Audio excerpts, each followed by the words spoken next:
En el Distrito Informativo te presentamos el comentario de la periodista Oglanesia Pérez. Miren, la sentencia con relación al caso Junior Ramírez generó una serie de reacciones y ya en principio en este programa estábamos comentando al respecto.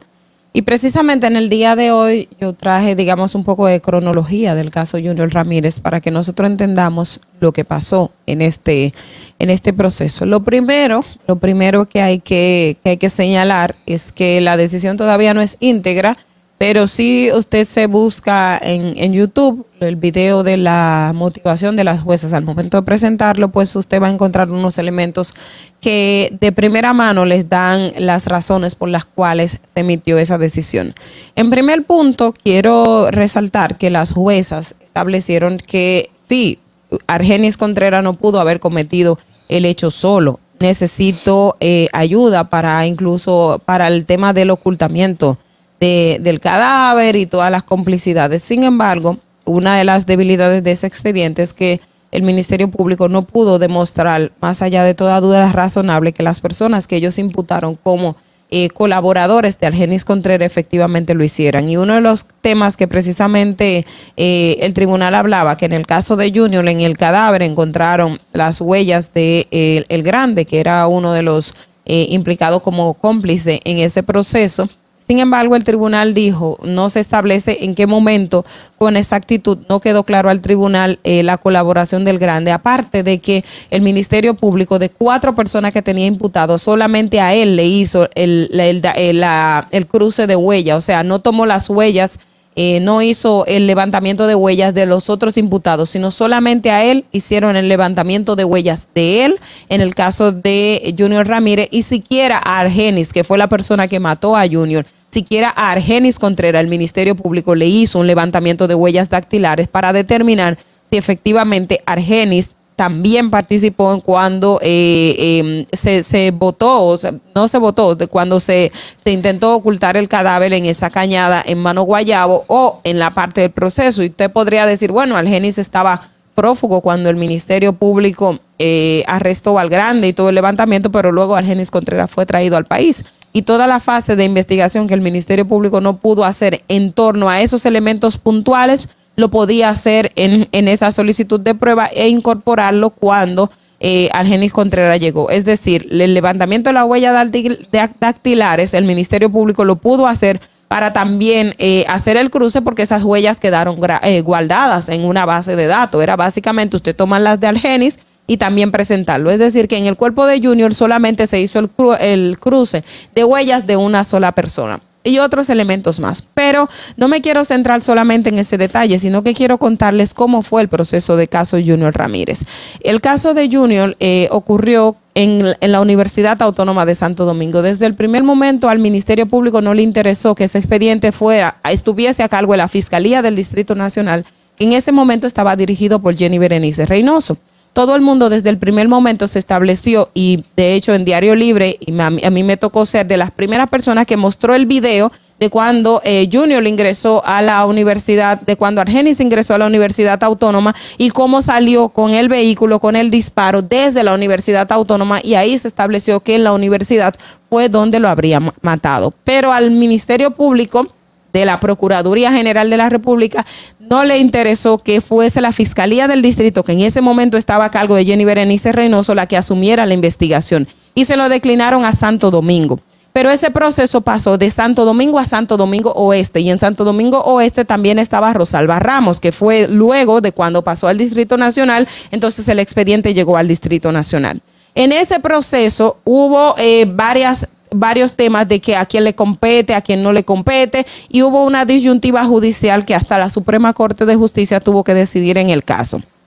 Luego de la fase en proceso en el Distrito Nacional, cuando ya una vez se envía, porque la Corte de Apelación en Santo Domingo dice no, el hecho ocurrió en la Universidad Autónoma y esto no es el tribunal competente, tiene que ir al distrito. Cuando llega al distrito, Entonces, el Ministerio Público, cuando hace la presentación de la acusación, porque cuando llegó al distrito, que todavía estaba Jenny Berenice, intentaron hacer algo del proceso de investigación en esa fase, pero eso fue, digamos, no se pudo lograr. Y luego cuando ya se designa a Rosalba Ramos en la Fiscalía del Distrito, se presenta la acusación formal de este caso. Y cuando se presenta la acusación formal de este caso, y aquí tengo un escrito de marzo de 2019, precisamente que yo relataba de que el caso Onza volvería a cambiar de jurisdicción. Y volvería a cambiar de jurisdicción porque debido a que los jueces no lo podrían conocer. La Fiscalía del Distrito no acusó al exdirector de la ONSA ni al exdirector financiero Faustino del Rosario del asesinato de Junior Ramírez, sino que lo acusaron de desfalco, irregularidades cometidas en una entidad que su jurisdicción está en Santo Domingo Oeste, es decir, la ONSA. Pero antes de eso, el juez Alejandro Valga había dividido el expediente de ONSA porque el señor Eddie Santana Zorrilla, quien fue la persona que le entregó dinero a Junior, que negoció con Junior, que salió un video donde se le entregan 2 millones de pesos en una estación de combustible a Junior, cuando el Ministerio Público le presentó acusación, entonces el juez dijo, no, a él no le están acusando de la muerte de Junior Ramírez porque hay 2 procesos en este caso, uno de soborno y corrupción y otro de asesinato u homicidio. Entonces, como a él no le están acusando de homicidio, que tiene que ver con el caso de Junior, entonces su expediente tiene que ir a Santo Domingo Oeste. Se dividió. Cuando se divide a Santo Domingo Oeste, el Ministerio Público no presentó con tiempo la acusación contra Eddie Santana de los Zorrilla, que es un testigo clave para usted determinar que hubo soborno en el caso, porque fue una persona que lo admitió a la fiscalía, estuvo el interrogatorio, se presentó las evidencias, entonces no presentaron a tiempo esa acusación y el Tribunal de Santo Domingo Oeste archivó el proceso de Eddie Santana Zorrilla, que era una pieza clave para usted determinar si hubo o no corrupción, soborno al interno de la ONSA. Como ese expediente se archivó y no tengo evidencia de que el Ministerio Público haya apelado esa decisión, aunque en un momento se me notificó de que se iba a apelar, pero no hubo constancia de que efectivamente, o al menos yo no tuve constancia de que se apeló a esa decisión de Eddie Santana de los Zorrilla, entonces el caso volvió otra vez al Distrito Nacional se quedó en el distrito con Manuel Rivas y Faustino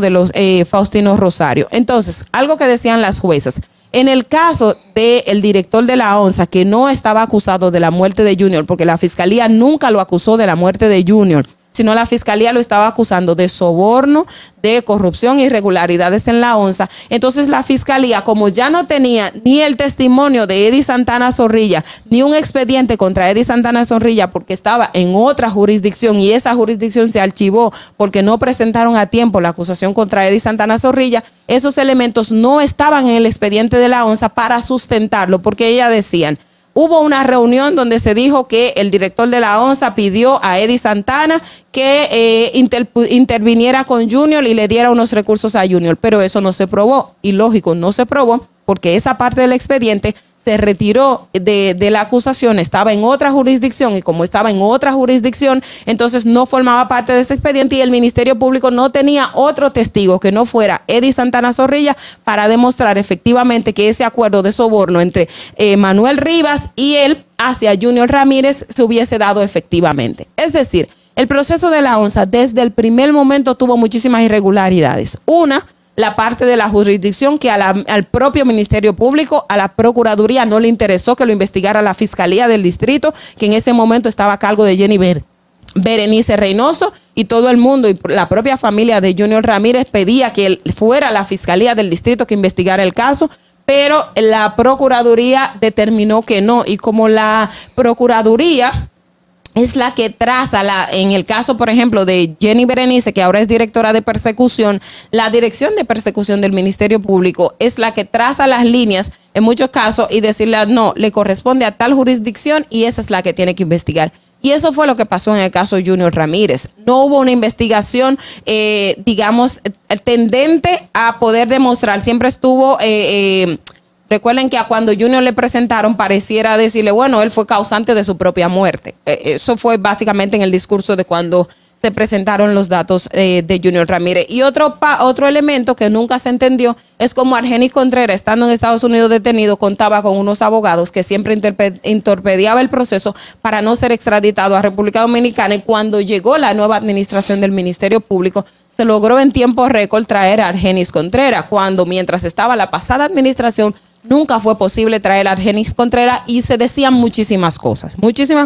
que no tengo los elementos para demostrarlo, porque uno como periodista, para usted hablar, tiene que tener los elementos. Es decir, que en cierto modo, y vuelvo y les reitero, lo que planteó Jenny Berenice Reynoso me parece un tuit muy exagerado en ese contexto, a sabiendas de que el Ministerio Público no hizo su trabajo. No estoy diciendo que ellos no lo hicieron, esta nueva administración, pero el Ministerio Público en sentido general desde un primer momento trabajó ese expediente con mucha deficiencia, con marcado interés de que las cosas no se dieran como efectivamente se estaban pidiendo, y entonces los resultados están ahí. No estoy tampoco diciendo que las juezas no pudieron tomar otra decisión, hay que esperarlo íntegro, probablemente se pudo hacer una que otra cosa, pero ya veremos si en la Corte de Apelación eso se puede subsanar. Pero a prima fase, o sea, tirarle toda la culpa a los jueces, yo creo que es un tema completamente injusto cuando el Ministerio Público sabe que ellos hicieron un proceso deficiente desde el primer momento. Fernando.